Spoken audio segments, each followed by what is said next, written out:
ಆತ್ಮೀಯರೇ, ನಾನು ಒಂದು ವಿಡಿಯೋ ಮಾಡ್ತಾ ಇದ್ದೇನೆ. ಇದು ಸಿಂಧೂರ ಲಕ್ಷ್ಮಣ ನಾಟಕದಲ್ಲಿ ಒಂದು ಘಾರ್ಮನ್ ಪಾತ್ರದಲ್ಲಿ ಬರ್ತಕ್ಕಂಥ ಸನ್ನಿವೇಶ. ಈ ಸನ್ನಿವೇಶದಲ್ಲಿ ಬ್ರಿಟಿಷ್ ಅಧಿಕಾರಿಯಾಗಿ ನಾನು 10 ವರ್ಷಗಳ ಹಿಂದೆ ಈ ಪಾತ್ರ ಮಾಡಿದ್ದೆ. ಆಗ ನನಗೆ ಆಪರೇಷನ್ ಆಗಿರುತ್ತದೆ ಚೇರಿನ ಬಗ್ಗೆ. ಅದು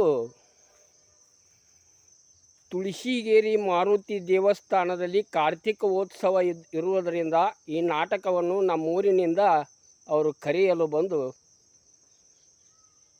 ಈ ನಾಟಕವನ್ನು ಸೆಲೆಕ್ಟ್ ಮಾಡಿರುತ್ತಾರೆ. ಆದರೆ ಈ ನಾಟಕ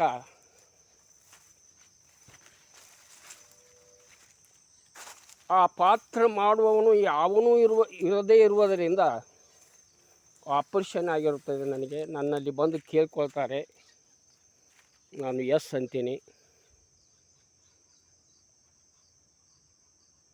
ಮಾರುತಿಯ ಒಂದು ಆಶೀರ್ವಾದ ಇದ್ದರೆ ನನಗೆ 6 ಹೊಲಿಗೆ ಬೀಳಿರುತ್ತವೆ. ಚೇರಿನ ಆಪರೇಷನ್ದಿಂದ 6 ಹೊಲಿಗೆ ಬಿದ್ದುದರಿಂದ ನಾನು ವಲ್ಯ ಅಂತ ಹೇಳಿದೆ. ಆದರೆ ನೀನು ಇರದೇ ಇದ್ದರೆ ಈ ನಾಟಕವನ್ನು ನಾವು ಬಂದ್ ಮಾಡ್ತೀವಂತ ಹೇಳಿದರು. ಆದರೂ ಆ ದೇವನಾದ ಮಾರುತೇಶ್ವರನು ನನಗೆ ಆ ಶಕ್ತಿ ಕೊಟ್ಟರೆ ನಾನು ಬಂದ್ ಮಾಡ್ತೀನಿ ಅಂತ ಒಂದು 8 ದಿನ ಇರುವ ಸಮಯದಲ್ಲಿ ಆ ಪಾತ್ರ ನನಗೆ ಕೊಟ್ಟಿರುತ್ತಾರೆ. ಆದರೂ ಮಾಡಿದೆ. ಅದರಲ್ಲಿ ಒಂದು ಡೈಲಾಗನ್ನು ನಾನೇ ಸ್ವಂತ ಬರೆದು ಅದನ್ನು ಬಾಯ್ಪಾಟ್ ಮಾಡಿದೆ. ಆ ಡೈಲಾಗ ಈ ರೀತಿ ಇರುತ್ತದೆ: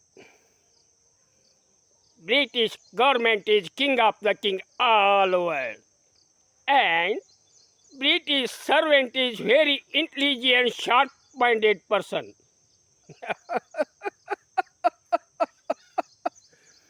ಸೂರ್ಯ ಮೂಲಕದ ಸಾಮ್ರಾಜ್ಯದ ಒಡೆಯರು ನಾವು. ನಮ್ಮ ನೀತಿ ಡಿವೈಡೆಡ್ ಆಫ್ ದ ರೂಲಿಂಗ್, ಒಡೆದು ಆಳುವ ನೀತಿ. ಅಂದರೆ ಒಕ್ಕಟ್ಟನ್ನು ನೊಚ್ಚೋ ನೂರೋ ಮಾಡುವುದು, ಮುಳ್ಳಿನಿಂದಲೇ ಮುಳ್ಳು ತೆಗೆಯುವುದು. ಅವರವರಲ್ಲಿ ವಿಷದ ಬೀಜ ಬಿತ್ತಿ ಸಂಸ್ಥಾನಿಕರನ್ನು ಬಲಹೀನರನ್ನಾಗಿ ಮಾಡಿ ವಸಾಹತು ವಶಪಡಿಸಿಕೊಂಡು ಇಲ್ಲಿರುವ ಹೇರಳವಾದ ಸಂಪತ್ತನ್ನು ಕೊಲೆ ಹೊಡೆದು ನಮ್ಮ ದೇಶಕ್ಕೆ ಸಾಗಿಸುವುದೇ ನಮ್ಮ ಗುರಿ. ಅಂದರೆ ಬ್ರಿಟಿಷರು ಮಾಡಿದ್ದು ಅದೇ. ಈ ದೇಶದ ದೇಶೀಯ ರಾಜರನ್ನು ಕಲೆ ಹಾಕಿಕೊಂಡು ತಮ್ಮ ವಸಾಹತು ಸ್ಥಾಪಿಸಿಕೊಂಡು ಇಲ್ಲಿರುವ ಸಂಪತ್ತನ್ನು ಕೊಳ್ಳೆ ಹಿಡಿದವರು ಬ್ರಿಟಿಷರು. ಆದರೆ ಇಲ್ಲಿ ಒಗ್ಗಟ್ಟನ್ನು ಇರುವುದಿಲ್ಲ. ಆ ಒಗ್ಗಟ್ಟನ್ನು ಅವರು ಪೂರ್ತಿಯಾಗಿ ನಾಮಾವಶೇಷ ಮಾಡಿ ಈ ದೇಶವನ್ನು 200 ವರ್ಷಗಳ ಕಾಲ ಆಳಿದರು. ಅಂಥ ಬ್ರಿಟಿಷರು ಸೂರ್ಯ ಮುಳುಗದ ಸಾಮ್ರಾಜ್ಯದ ಒಡೆಯರಾದರು.